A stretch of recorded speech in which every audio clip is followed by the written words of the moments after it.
each other. They love each other. دوی له یو بل سره مینه لري. They love each other. دوی له یو بل سره مینه لري. We should help one another. We should help one another. موږ باید له یو بل سره مرسته وکړو.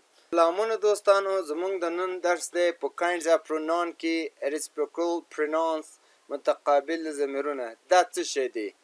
Reciprocal pronouns متقابل ضمیرونه. Show a mutual action or relationship. Show a mutual action or relationship.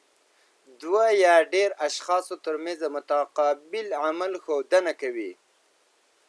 لکه څنګه د دې مثالونو دوستانو له موږ سره دی each other one another. دا دوه چې دي دوستانو دا له موږ سره reciprocal pronoun دي، متقابل ضمیرونه دي. لکه څنګه چې موږ په ویډیو کې مثالونه تکرار کړو.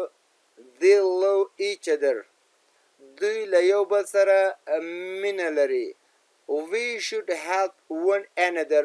موږ باید له یو بل سره مرسته وکړو. each other one another د دې په پښتو کې مطلب دی یو له بل سره، یو د بل سره.